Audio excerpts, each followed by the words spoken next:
La question des sujets liés au numérique eh bien, était quasiment absente des débats en 2012, aussi bien lors de la primaire de la gauche que lors de l'élection présidentielle elle-même.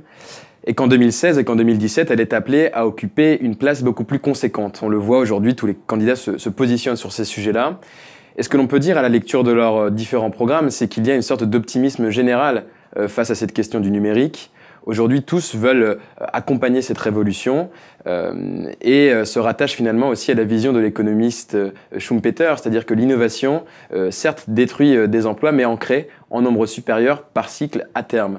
Donc voilà, c'est quelque peu le motto de la classe politique candidate à cette primaire, un optimisme et une confiance dans l'économie numérique, même s'il y a une période de transition actuellement.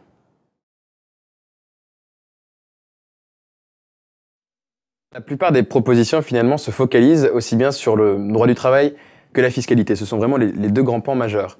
Parce qu'en effet, la révolution numérique va remettre en cause un certain nombre de piliers du salariat, certains statuts contractuels, et puis également, on voit bien que certaines facettes fiscales posent problème, celles qui sont par exemple applicables aux grands groupes internationaux du numérique, aussi bien en France qu'en Europe. Et sur le fond des propositions, il y a finalement assez peu de fractures différenciantes entre les différents candidats. Il y a un certain consensus et la véritable différence se situerait davantage entre ceux qui font un effort de proposition et ceux qui finalement se contentent effectivement de formuler quelques grandes propositions mais relativement larges. Concrètement, on peut donner quelques exemples. Certains candidats ont lancé un think tank pour justement émettre le plus de propositions innovantes possible. D'autres proposent l'instauration d'un numéro de siret pour chacun dès son entrée dans le marché du travail. Il y a également la proposition de l'instauration d'une flat tax dont le taux d'imposition serait le même pour tous qui est faite. Des zones d'expérimentation pour les objets connectés, pour l'IoT également sont proposées. Et puis un régime fiscal globalement qui serait plus favorable à la prise de risque. Et puis enfin, on peut dire que beaucoup de propositions également se situent autour de la question de l'éducation nationale et de la réforme de l'éducation. On veut inclure davantage les technologies numériques dans les programmes.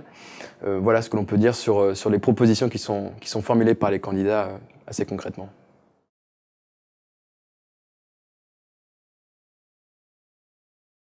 Malheureusement, les différents programmes des candidats aujourd'hui ne proposent pas véritablement une grande réforme ou de grandes innovations qui permettraient de donner un nouveau sens à cette démocratie, à notre démocratie, ou de la régénérer via les outils numériques.